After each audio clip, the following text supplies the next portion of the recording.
Namaste everyone.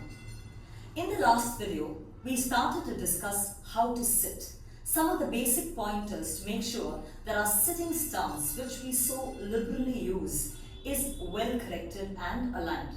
For which we discussed that the pelvis should be lifted up to enable the sacrum to lift up. At the same time, we sit on our sits bone and don't really drop the tailbone and sit on it. This is what we saw the last class.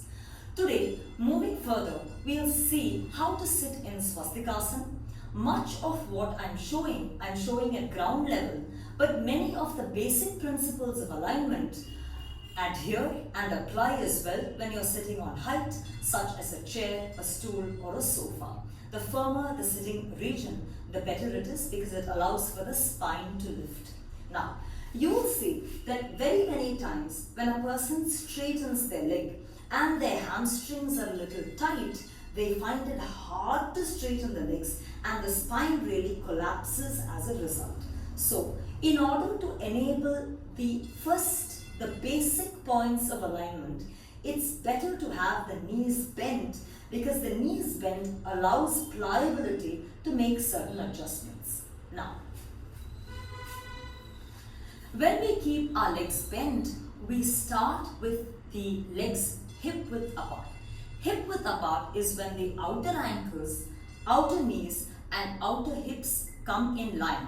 This alignment of all joints of the leg allow equal distribution and equal utilization of both legs equally and our ability to gauge the right side and left side equally.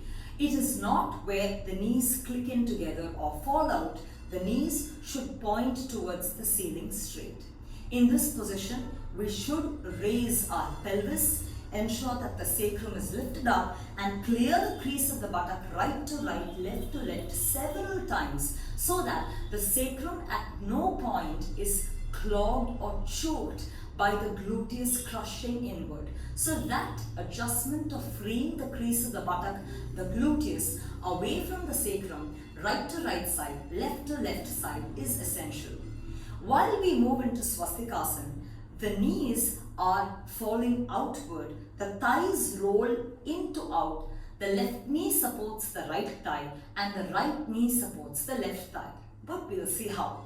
When we start on the right side, we allow our right knee to fall out so that the first starting stage of allowing the thighs to open into out and the knees receding towards the floor happen.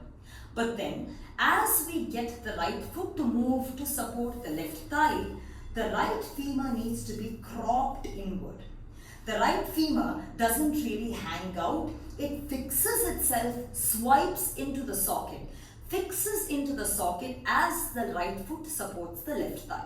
Similarly, the left side, the knees drop out, the thigh recedes, the thigh opens into out, and while the foot slides in, the femur compacts into the socket. So Swastikasana as a sitting stance is a little more compact where the knees are just a bit wider than the hip. It is not so loose that the legs end up being like this. So you have to swipe the thigh into the socket as the foot comes to support the opposite leg.